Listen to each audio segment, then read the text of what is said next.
Offender at the Eastern Reception and Diagnostic Center. This call is from a correctional facility and may be monitored and recorded. To accept this free call, press 1. To refuse this thank you for using. Welcome to the Cell Block Hotline. I'm Tom Lane, your source of connection and empowerment. Tonight, we will be talking to Mr. Vincent Cooley about a few things that he just had on his mind. I don't know every single platform that these people make, but I will say this. A person who has been gone for 20 or 30 years is less likely to recommit a crime than somebody who only did 3 or 4. Because a person who only does 3 or 4 years, I've been that guy. And I'm going to tell you, he only plans on doing it better. He don't plan on changing because he realized the environment he's going back up to, it's not changed. The environment hasn't changed, he's going to, so his mind ain't changed. Only when you have sat and stewed and paid attention to the news, to paid attention to what has transpired throughout the years of your incarceration, do you really feel the desire to be somebody different if given a chance? Right. Are you asking if the DOC cares whether you recommit a crime, so they send you out to prepare? I doubt that. I think people leave most of the time. At this camp, currently at this camp, I see a lot of people leave all the time. And I'm pretty sure that the people I've seen leaving had no work done toward them while they was in here.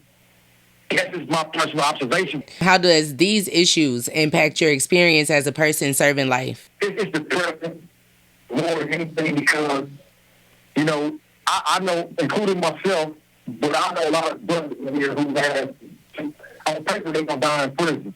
And I know for a fact that they have lost the desire to do anything other than, you know, die on the streets. Not die in the course of being in prison where you got to find out, or where you don't have no idea on who's going to come claim your body when you pass on. Or if you're going to have a funeral. Or somebody going to love you is going to care enough to come get you. Now, these are the things that a person who has life without or multiple life sentences has to think about. And I know that people who sit in prison who don't have to, but they work on themselves and they grow themselves in knowledge and education. They sit in here because they hope for an opportunity to be able to return to society and not be that person they came to society as. You know, if it took you 20 years to break yourself, the first 20 years, if you broke yourself in the first 20, then I think 30 years of working on yourself, if that's what you've done, I believe you can correct yourself. Because you will look after yourself if you sit here long enough. Right. I'm not saying it's going to happen for everybody, but I'm saying there's a lot of people, extremely a lot of people, who take every class, who do everything they can to help everybody around them reach state goals. You know, you got a lot of people who sit up in here, man, and educate themselves to the degree where they are actually educated to a degree of people who pay $40,000, $50,000 a year to go to college and get the same education. And they self-taught. I know people who speak 4 languages. People who know, have knowledge of things that the average person just don't know. Because they sat here and they've had time to reflect on what they didn't do right and try to add that to their repertoire of things that they have in their toolbox. How have you been able to maintain relationships? You said earlier in the beginning, you know that you've hurt your family, your mom. You sent out a few apologies. So do you talk to any family? Do you have any support? My support comes from the brotherhood that I have in prison most of the time. Like I said, I'm an out-Islam Muslim, so I practice being of Muhammad. And in that, I have a good support system within prison that allows me to, you know, focus on what's important, which is to me right now is God. So in that, I'm good. My family, for instance, it has got better, but it will never be the same. Right. And I never want to force myself on them because I hurt them. I broke their heart. So I've matured to a degree within the situation to realize that, you know, it's touch and go. You know, give a little bit, don't expect a lot, and you move on, and you come back. My only goal is to make sure they know that I love them, and I apologize for any actions I displayed if they had no knowledge of. Because you guys remember, I was the oldest son. So right. Everybody in my household depended on me. I broke everybody's heart with my actions toward my baby brother. Whether they was intentional or not, it had nothing to do with the way people was going to feel behind my actions because they had to see my actions displayed towards somebody we all love. And I understood that. And I don't try to correct nobody's thinking.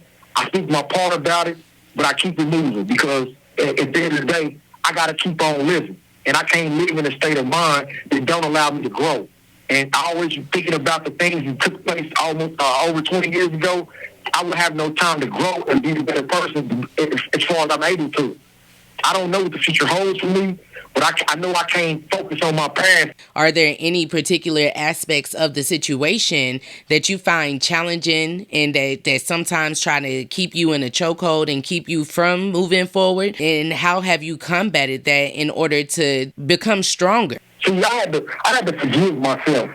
You know, for many years, I would always think about my wife and my brother and how I let them down. So when I think about that, I think about how I was wrong. I always victimize myself because I didn't really know how to explain my actions.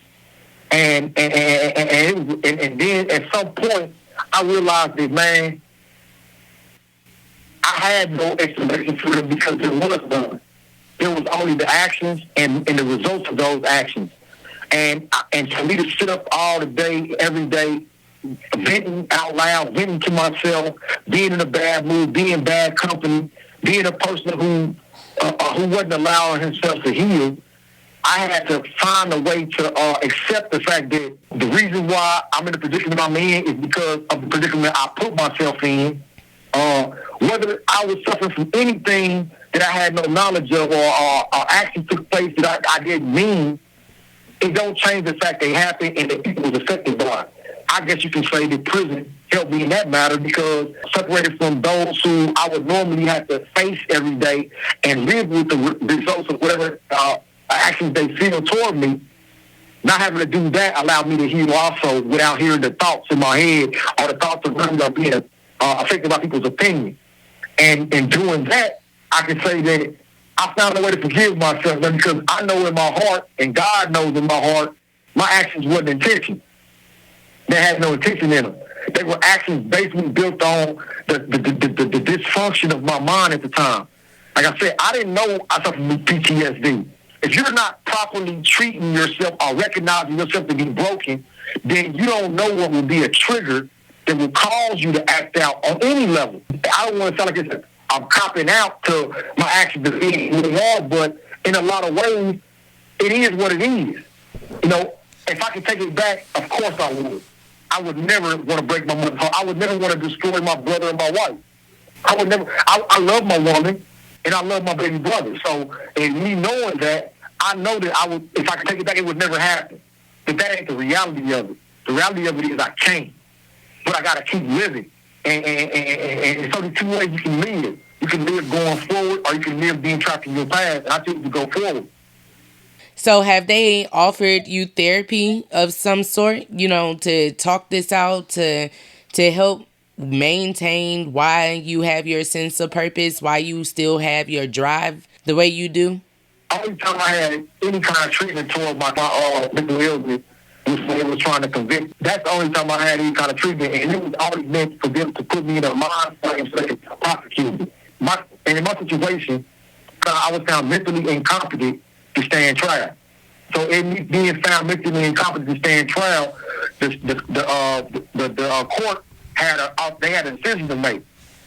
They had to either send me to a mental hospital that would house me and give me treatment and discover what my flaw was that caused me to react the way I did, or they had an option of, because of what a psychiatrist told them, they had an option of giving me a plea bargain.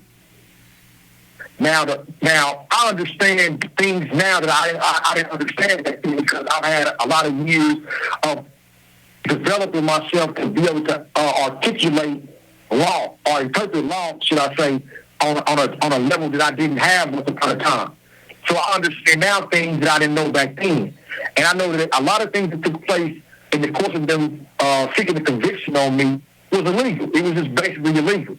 And it was illegal because nobody had an interest in seeing me walk away from the situation fixed or in a better.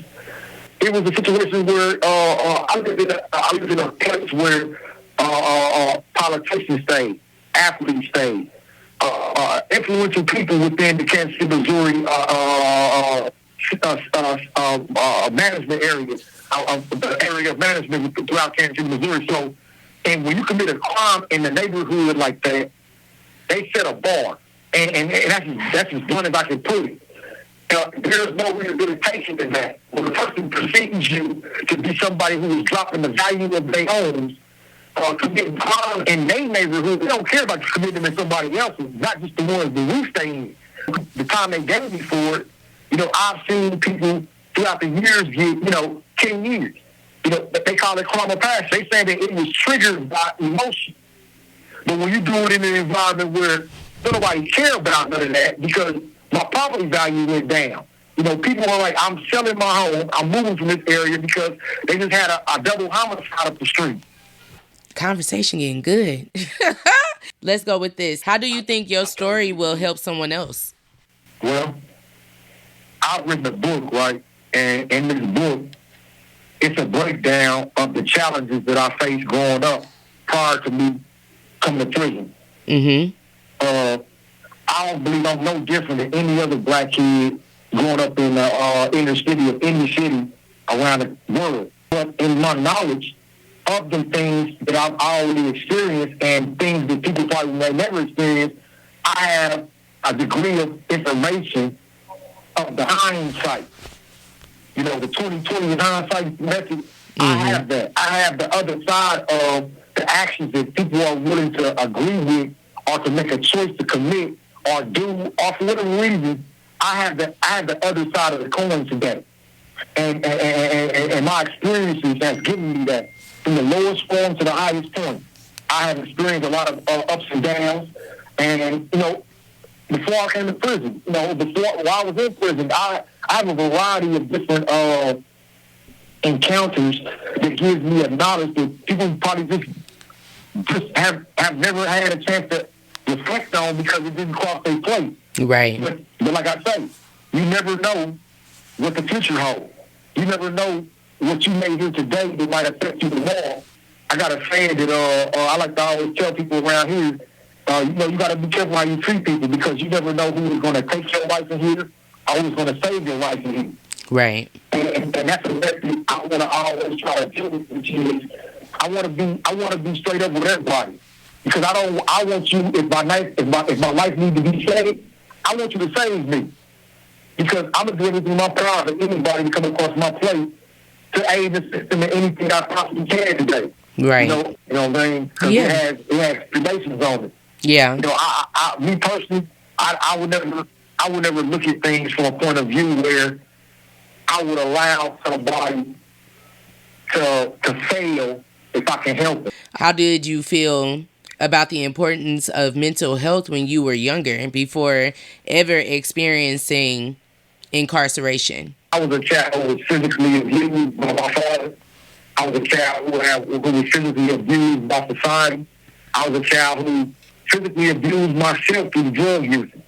So, mental illness, this is something that in the community, let's just be real, in the community, we deal with people who got mental illnesses all day, every day. Mm-hmm. We don't see it as flaws, though. We just see that's how he is. Leave him alone. Don't mess with him.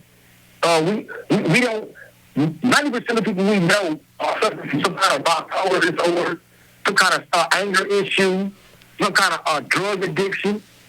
All them things are signs of a person's illness. And you ain't gotta be a wayward soul to experience these things. We should be going on cases all the time. They court, they attorneys. They got sex addiction. They got drug addiction. They got judges who they got drug addiction. Everybody is suffering from something because they got to cope with a reality that nobody has answers to.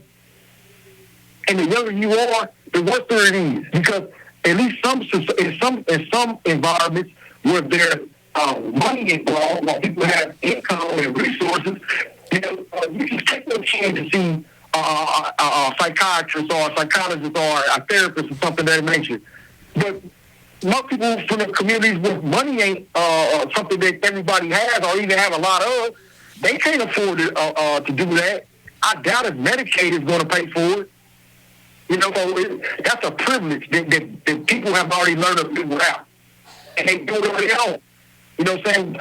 Well, given your experiences in the justice system so far, what are your hopes for the future in terms of just being able to stay sane and stay healthy and be able to stay strong? My hopes are that somehow, in some way, I'm able to either leave prison or I'm able to impact people from prison with my story, with what I've accumulated in the knowledge from my story. I would love to be able to say one day that I've helped people. People have truly been helped by my words, by my interactions with them of any kind. I would like to always see positivity as my future, because I heard myself a long time ago, if I were to do everything opposite in which I did prior to becoming a prison, that's have a better outcome, because what I did the first time was to become a prison for the rest of my life. So every opportunity I get is to be the decision I'm going to make to reflect the ones I was making in the past. So in me doing that, I hope to one day look up and say that whether I'm behind bars or I'm free, I'm doing things that other people could benefit from and recognize the wealth in my presence, the benefit in my existence. Because I believe there is one.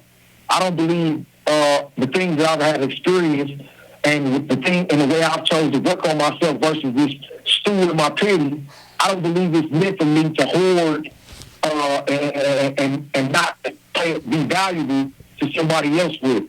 It's for that reason I choose to be optimistic and feel like in the future I'll be in a position where I'll be able to do things that I never thought about doing the first time in society. And if I'm free in the streets again, I hope to actually do it and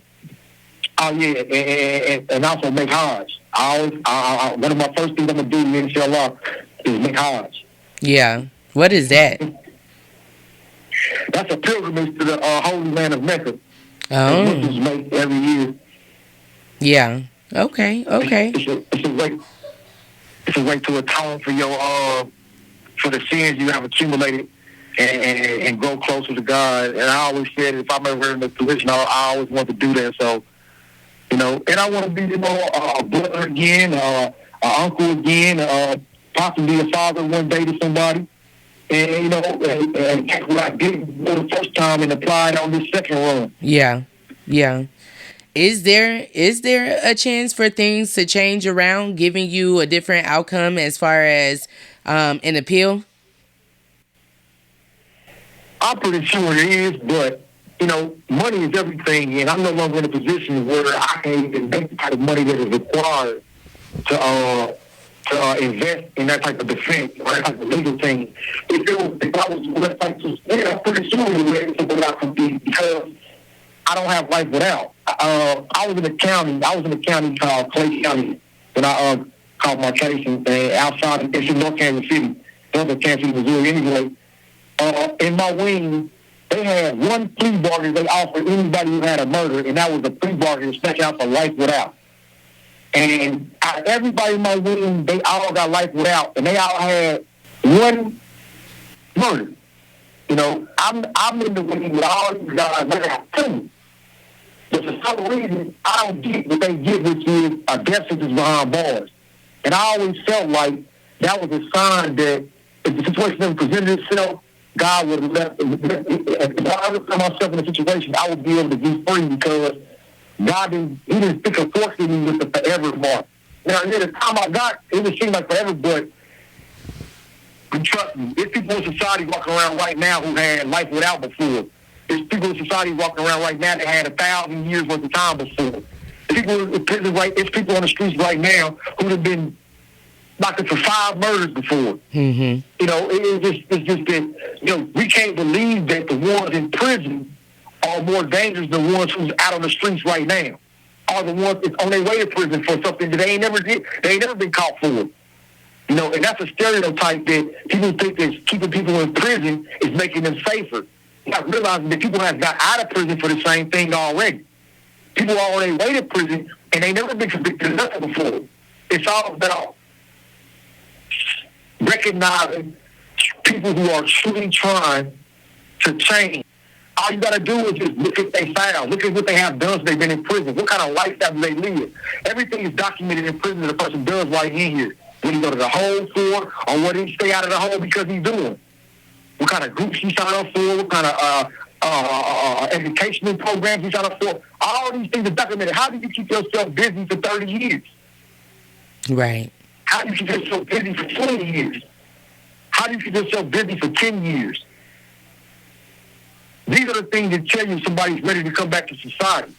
Because if everybody who says that when they was 19, they 40 years old now, or 50 years old now, they are not that person again, then why do they deserve a chance to change and get it acknowledged for the change they make, but the people in prison don't? Why ain't people in prison allowed to change to be somebody different? I would think because the offenses are higher. You know? Well, like I say, if people who have admittedly already told me that if I would have kept on doing the things I was doing, not because they got caught, but because they got away, I would be in there with you. Right. So we can put a question mark on whatever that means. Mm-hmm. But I'm pretty sure a lot of people come us every day and they don't get caught and they go off in the world and they change their life and they do this and that, but they still got the knowledge of what they did when they was young. Right, right. Caught don't change the fact that you got the right to change too. Right? Absolutely. You right about that. I like that statement. So I'm here for that. Well, our hour is up. And so I'm going to have to shut down this hotline. But I do appreciate you calling in. I appreciate this conversation. I like this. Oh, no problem. I appreciate you having me on. I look forward to anything that you may want me to do in the future. And if there's a way for you to, I'm here for you. Okay, no problem. No problem. Okay? Yeah, absolutely. So that is it for my questions. Again, I want to thank Mr. Vincent Cooley for joining me and sitting here and having a conversation with us on the Cell Block Hotline. I guess until next time, hotline down. Have a good night. Tom Lane here. If you like this video, feel free to subscribe to this channel. Also, slap on that notification bell so that way you are the first to know when I post new content. Thumbs up your favorite and pass on the word.